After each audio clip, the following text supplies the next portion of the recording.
দিনটি ছিল সানডে। আজকে রান্নার কোনো তাড়া নেই, তাই ভাবলাম আজকে ব্রেকফাস্টটা একটু অন্যরকম বানাই। তো গেলাম রান্নাঘরে। আজকে বানাবো পাওভাজি। খেতে ভীষণ ভালো লাগে, কিন্তু বাড়িতে কখনো বানাইনি। তো কুকারের মধ্যে দিয়ে দিলাম সাদা তেল, 1 চামচ বাটার, এরপর দেবো গোটা জিরে, তারপর কাঁচা লঙ্কা কুচোনো, পেঁয়াজটা একটু নরম হয়ে গেলে এর মধ্যে দিয়ে দেবো কোচানো টমেটো। তারপর এটাকে নেড়ে চেড়ে একদম গলিয়ে নিতে হবে। হাতার উল্টো দিকটাই এভাবে গলিয়ে গলিয়ে নিতে হবে। তারপর বাড়িতে যা কিছু সবজি থাকবে এর মধ্যে দিয়ে দিতে হবে এক এক করে। আমি দিলাম ফুলকপি, আলু, গাজর, ক্যাপসিকাম, বিটরুট, পেঁয়াজের শাক। তারপর খুব ভালোভাবে নেড়ে চেড়ে লাস্টে দেব আদা রসুনের পেস্ট, কড়াইশুঁটি, লবণ, হলুদ আর বেশি করে পাওভাজি মশলা।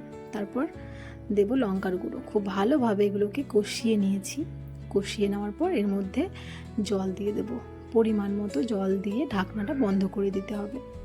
তারপর 2-3টে সিটি দিলেই সব সবজি সেদ্ধ হয়ে যাবে। তারপর ম্যাশারের সাহায্যে ভালোভাবে এগুলোকে ম্যাশ করে নিতে হবে।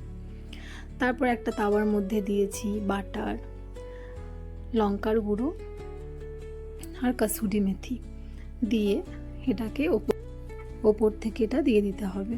তারপর ধনেপাতা ছড়িয়ে ভাজিটা কিন্তু রেডি হয়ে গেল।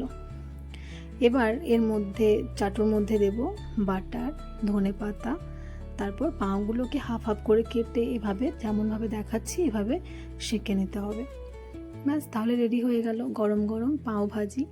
ওপর থেকে লেবুর রস আর বাটার দিয়ে অল্প একটু পেঁয়াজ আর সাথে পাও তো আছেই, খেতে দুর্দান্ত হয়েছিল।